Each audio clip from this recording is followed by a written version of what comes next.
Welcome to my YouTube channel.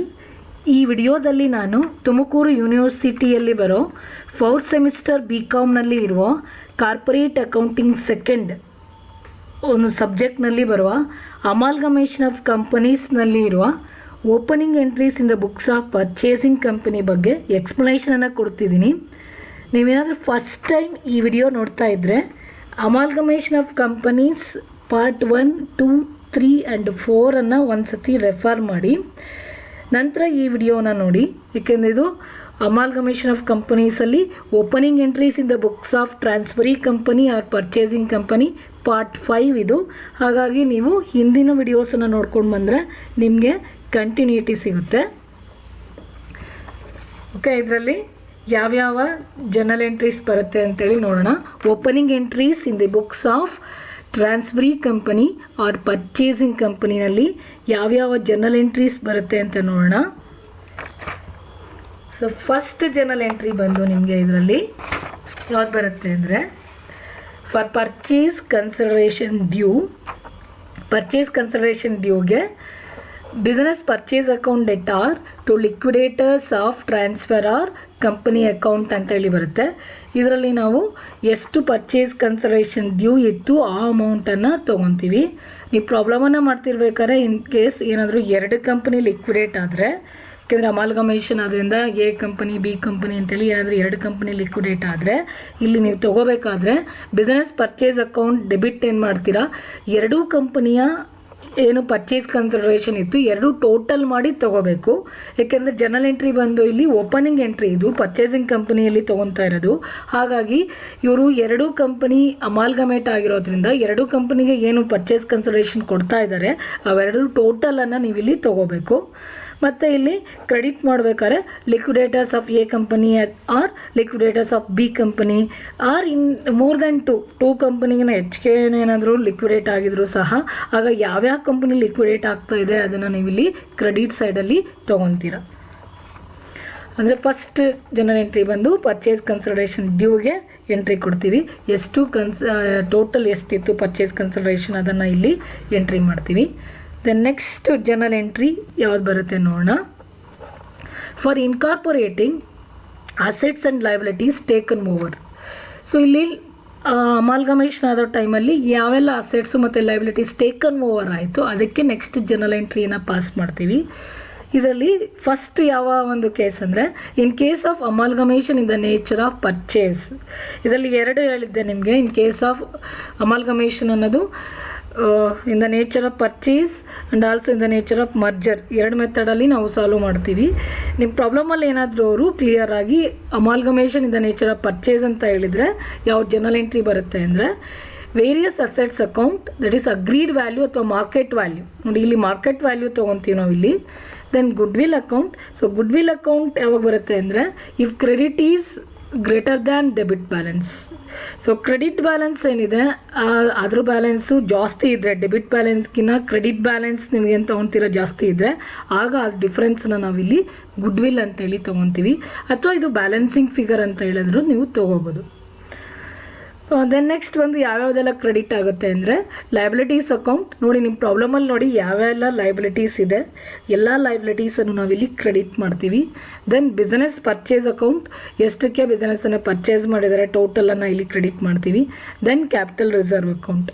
ಅಂದರೆ ಇಲ್ಲಿ ಯಾವುದೋ ಒಂದು ಪ್ರಾಬ್ಲಮಲ್ಲಿ 2 ಬರೋಲ್ಲ ನಿಮಗೆ, ಗುಡ್ವಿಲ್ ಅಕೌಂಟು ಮತ್ತು ಕ್ಯಾಪಿಟಲ್ ರಿಸರ್ವ್ 2 ಬರೋದಿಲ್ಲ. ಬಟ್ ನಿಮ್ಮ ಪ್ರಾಬ್ಲಮನ್ನು ನೋಡಿಕೊಂಡು ಅದನ್ನು ನಮಗೆ ಗೊತ್ತಾಗುತ್ತೆ ಪ್ರಾಬ್ಲಮಲ್ಲಿ. ಇನ್ ಕೇಸ್ ಕ್ಯಾಪಿಟಲ್ ರಿಸರ್ವ್ ಯಾವಾಗ ಬರುತ್ತೆ ಅಂದರೆ if debit balance is greater then credit balance.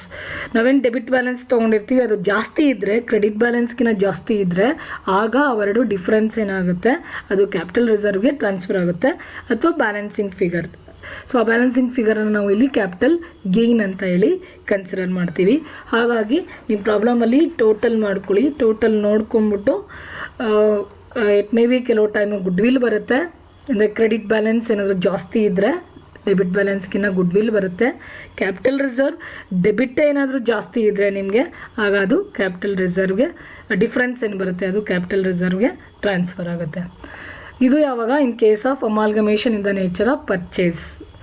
Then next journal entry, in case of amalgamation in the nature of merger ಆದರೆ ಪೋಲಿಂಗ್ ಆಫ್ ಇಂಟ್ರೆಸ್ಟ್ ಮೆಥಡಲ್ಲಿ ಯಾವ ಜರ್ನಲ್ ಎಂಟ್ರಿ ಬರುತ್ತೆ ಅಂದರೆ all assets account debtor, that is book ವ್ಯಾಲ್ಯೂನಲ್ಲಿ ತೊಗೊತೀವಿ ನಾವು ಎಲ್ಲನೂ ಇಲ್ಲಿ.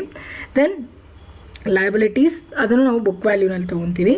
Then reserve of transferor company account, transferor company ಅಕೌಂಟಿನ ರಿಸರ್ವ್ ಇದ್ದರೆ ಟ್ರಾನ್ಸ್ಫರ್ ಮಾಡ್ತೀವಿ ಅಥವಾ ಪ್ರಾಫಿಟ್ ಆ್ಯಂಡ್ ಲಾಸ್ ಅಕೌಂಟ್ ಇದ್ದರೆ ಟ್ರಾನ್ಸ್ಫರ್ ಮಾಡ್ತೀವಿ.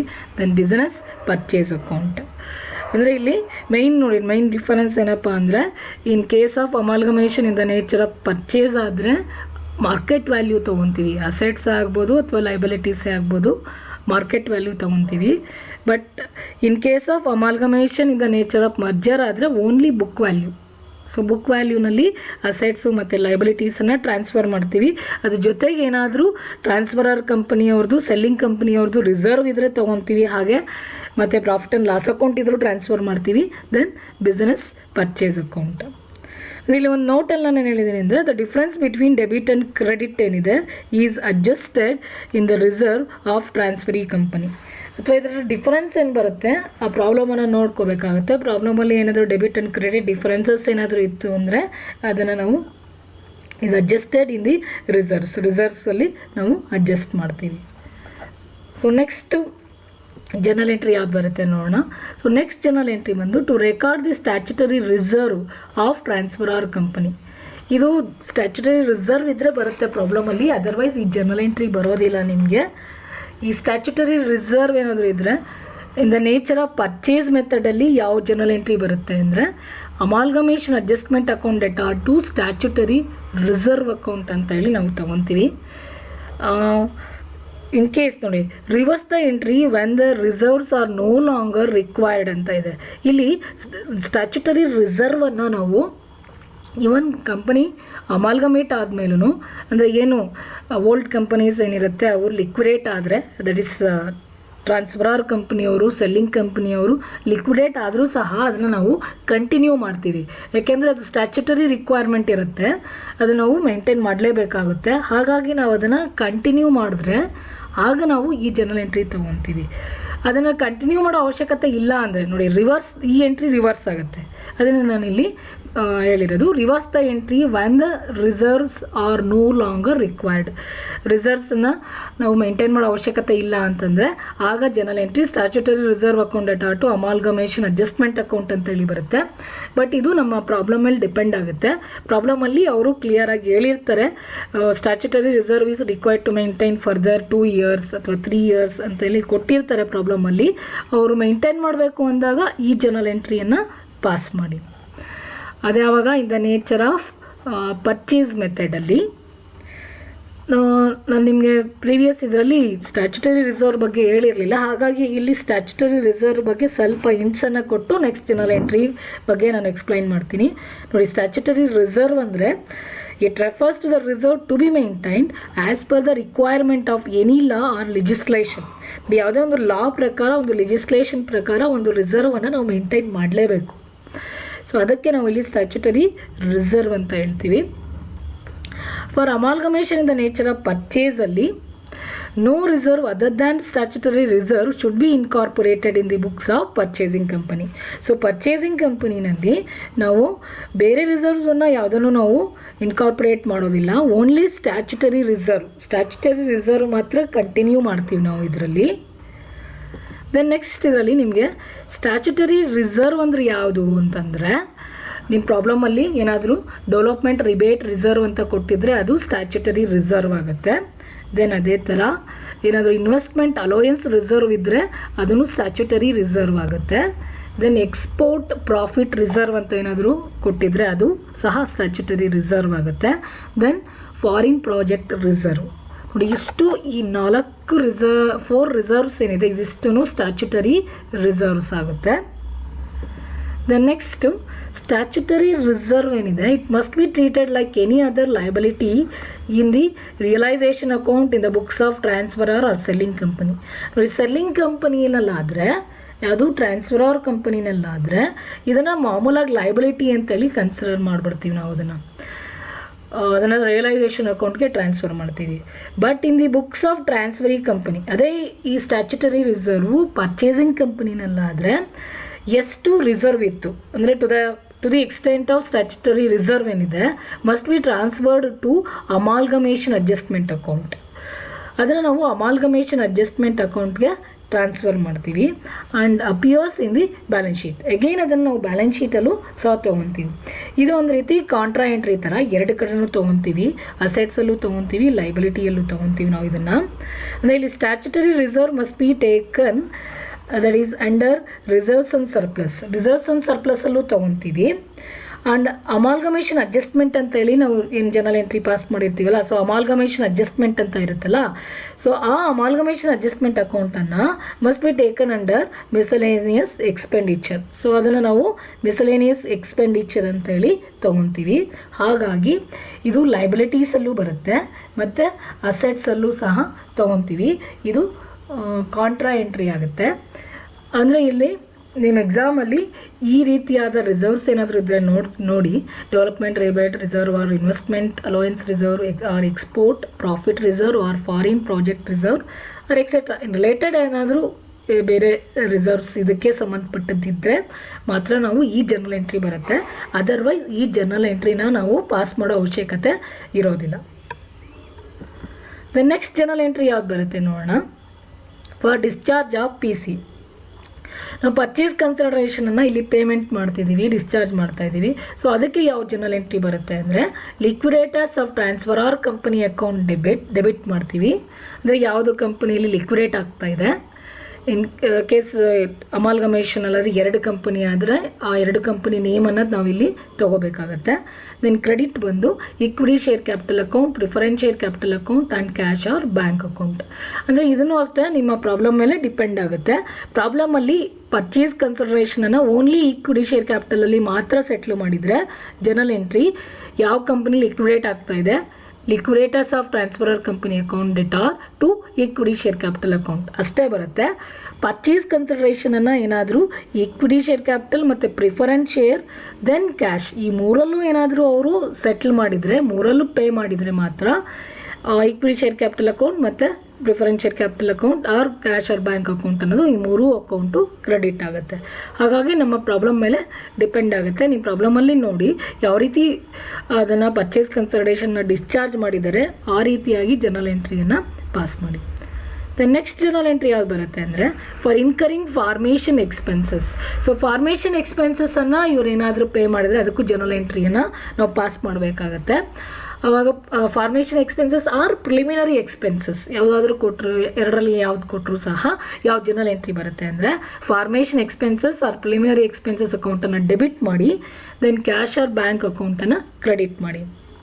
ಇಲ್ಲಿ ಕ್ಯಾಶ್ ಅಥವಾ ಬ್ಯಾಂಕ್ ಅಕೌಂಟ್ ಅನ್ನೋದೇನಾಗುತ್ತೆ, it is on that is debit what comes in and credit what goes out ಅಂತ ಹೇಳ್ತಿಲ್ಲ. It is a real account ಅದು.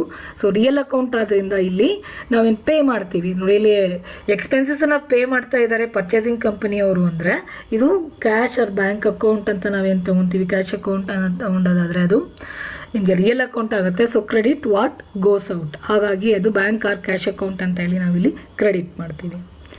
ದ ನೆಕ್ಸ್ಟ್ ಜರ್ನಲ್ ಎಂಟ್ರಿ ಯಾವ್ದು ಬರುತ್ತೆ ಅಂದರೆ for payment of realisation expenses.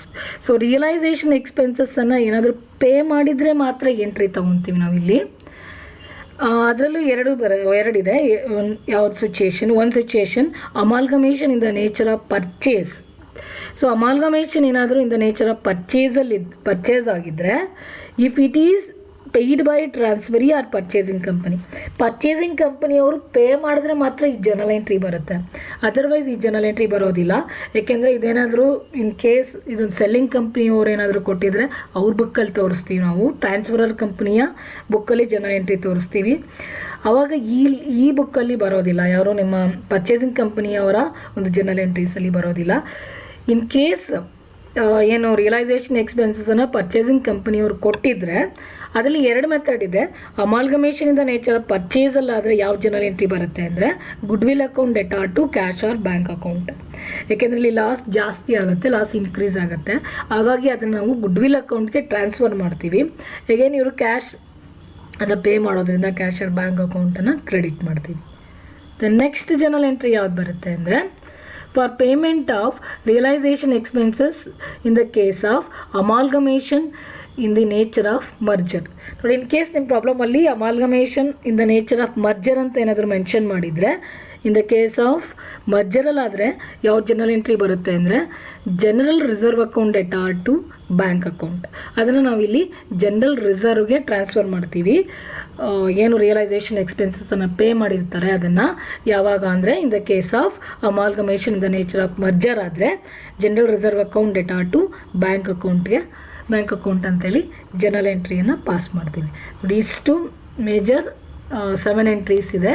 ಅಂದರೆ ನಾನಿಲ್ಲಿ ಮ್ಯಾಕ್ಸಿಮಮ್ ಪಾಸಿಬಲ್ ಎಂಟ್ರೀಸನ್ನು ಇದರಲ್ಲಿ ಕವರ್ ಮಾಡಿದ್ದೀನಿ. ನಿಮಗೆ ಎಕ್ಸಾಮಲ್ಲಿ ಇದಕ್ಕಿಂತ 1 or 2 ಎಂಟ್ರಿ ಜಾಸ್ತಿ ಆದರೂ ಆಗ್ಬೋದು, ಅಥವಾ ನಿಮಗೇನಾದರೂ ಕಡಿಮೆ ಆದರೂ ಆಗ್ಬೋದು. ಯಾಕೆಂದರೆ ಇಲ್ಲಿ ಕೆಲವು ಜನರಲ್ ಎಂಟ್ರೀಸ್ ಏನಿದೆ, ಸ್ಟ್ಯಾಚ್ಯುಟರಿ ರಿಸರ್ವ್ ಇಲ್ಲ ಅಂತಂದರೆ ನಿಮಗೆ ಈ ಜನರಲ್ ಎಂಟ್ರಿ ಬರೋದಿಲ್ಲ. ಬಟ್ ಎಲ್ಲ ಒಂದು ಪ್ರಾಬ್ಲಮಲ್ಲೂ ಪರ್ಚೇಸ್ ಕನ್ಸಿಡರೇಷನ್ ಡ್ಯೂ ಇದ್ದೇ ಇರುತ್ತೆ, ಫಸ್ಟ್ ಜನರಲ್ ಎಂಟ್ರಿ ಬಂದೇ ಬರುತ್ತೆ. ದೆನ್ ಸೆಕೆಂಡ್ ಜನರಲ್ ಎಂಟ್ರಿನಲ್ಲೂ ಅಷ್ಟೇ ಎ ಆ್ಯಂಡ್ ಬಿ ಅಂತ ಏನು ತೊಗೊಂಡಿದ್ದೀನಿ ನಾನು. ಇನ್ case of nature of purchase ಆದರೆ ಇದು ಒಂದೇ ಎಂಟ್ರಿ ಬರುತ್ತೆ. ಇನ್ case of amalgamation in the nature of merger ಆದರೆ ಈ ಒಂದು ಎಂಟ್ರಿ ಮಾತ್ರ ನಾವು ತೊಗೊತೀವಿ. ಎ ಆ್ಯಂಡ್ ಬಿ ಎರಡು ಜನರಲ್ ಎಂಟ್ರಿನೂ ತೊಗೊಳ್ಳೋ ಅವಶ್ಯಕತೆ ಇಲ್ಲ. ಇದನ್ನು ಅಷ್ಟೇ ಸ್ಟ್ಯಾಚ್ಯುಟರಿ ರಿಸರ್ವ್ ಇದ್ದರೆ ತೊಗೊತೀವಿ, ಅದರ್ವೈಸ್ ಈ ಜನರಲ್ ಎಂಟ್ರಿಯನ್ನು ನೀವು ಪಾಸ್ ಮಾಡೋ ಅವಶ್ಯಕತೆ ಇದರಲ್ಲಿ ಬರೋದಿಲ್ಲ. ಬಟ್ ಈ ಜನರಲ್ ಎಂಟ್ರಿ ಎಲ್ಲ ಪ್ರಾಬ್ಲಮಲ್ಲೂ ಬರುತ್ತೆ. ಏನಂದರೆ ಡಿಸ್ಚಾರ್ಜ್ ಆಫ್ ಪಿ ಸಿ ಏನಿದೆ, ಯಾವ ರೀತಿ ಪರ್ಚೇಸ್ ಕನ್ಸಿಡರೇಷನ್ನ ಡಿಸ್ಚಾರ್ಜ್ ಮಾಡಿದ್ದಾರೆ, ಇದು ಎಲ್ಲ ಒಂದು ಪ್ರಾಬ್ಲಮಲ್ಲೂ ಬರುತ್ತೆ. ದೆನ್ ಫಾರ್ಮೇಷನ್ ಎಕ್ಸ್ಪೆನ್ಸಸ್ ಇದ್ದರೆ ಈ ಜನರಲ್ ಎಂಟ್ರಿ ತೊಗೊತೀವಿ, ಅದರ್ವೈಸ್ ಇದನ್ನೇನಾದರೂ ಕೊಟ್ಟಿಲ್ಲ ಅಂದರೆ ಈ ಜನರಲ್ ಎಂಟ್ರಿನೂ ನಾವು ತೊಗೊಳ್ಳೋ ಅವಶ್ಯಕತೆ ಇಲ್ಲ.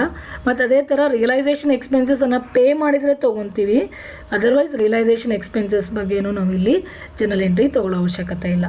ಹಾಗಾಗಿ ಇಲ್ಲಿ ಒಂದು ಮ್ಯಾಕ್ಸಿಮಮ್ ಒಂದು 4 ಎಂಟ್ರೀಸ್ ಏನಿದೆ ಕಂಪಲ್ಸರಿಯಾಗಿ ಬಂದೇ ಬರುತ್ತೆ, 4 to 5 entries. But remaining 2 entries ಏನಿದೆ, 4 to 5 ಎಂಟ್ರೀಸ್ ಕಾಮನ್ ಆಗಿ ನಾವು ಎಲ್ಲ ಪ್ರಾಬ್ಲಮಲ್ಲೂ ತೊಗೊತೀವಿ. ರಿಮೈನಿಂಗ್ 2 ಎಂಟ್ರೀಸ್ ಏನಿದೆ ಅದು ನಮ್ಮ ಪ್ರಾಬ್ಲಮಲ್ಲೇ ಡಿಪೆಂಡ್ ಆಗುತ್ತೆ. ಅದಿದ್ದರೆ ತೊಗೊತೀವಿ, ಅದರ್ವೈಸ್ ನಿಮ್ಮ ಪ್ರಾಬ್ಲಮಲ್ಲಿ ಹೇಳಿದರೆ ತೊಗೊತೀವಿ, ಅದರ್ವೈಸ್ ಆ ಎಂಟ್ರಿನ ತೊಗೊಳ್ಳೋ ಅವಶ್ಯಕತೆ ಬರೋದಿಲ್ಲ. ಓಕೆ, ಇಷ್ಟು ನಿಮಗೆ ಅರ್ಥ ಆಗಿದೆ ಅಂತ ನಾನಾದರೂ ಅಂದ್ಕೊಂಡಿದ್ದೀನಿ, ಭಾವಿಸಿದ್ದೀನಿ. ನಿಮಗೆ ಏನಾದರೂ ಡೌಟ್ಸ್ ಇದ್ದರೆ ನನಗೆ ವಾಟ್ಸಪ್ಪಲ್ಲಿ ನೀವು ನನಗೇನಾದರೂ ಫೀಡ್ಬ್ಯಾಕ್ ಕಳಿಸಿ. ಅದರಲ್ಲಿ ಯಾವುದಾದ್ರು ಡೌಟ್ಸ್ ಇದ್ದರೆ ಅದನ್ನು ಮಾರ್ಕ್ ಮಾಡಿಬಿಟ್ಟು ಯಾವ ಜನರಲ್ ಎಂಟ್ರಿ ಅರ್ಥ ಆಗಿಲ್ಲ ಅಂತ ಹೇಳ್ಬಿಟ್ಟು ಆ ಜನರಲ್ ಎಂಟ್ರಿ ನಂಬರ್ ಹೇಳ್ಬಿಟ್ಟು ಅದನ್ನು ಕಳಿಸಿದ್ರೆ ನಾನು ನಿಮಗೆ ಅದಕ್ಕೆ ರಿಪ್ಲೈ ಮಾಡ್ತೀನಿ. Okay, thank you.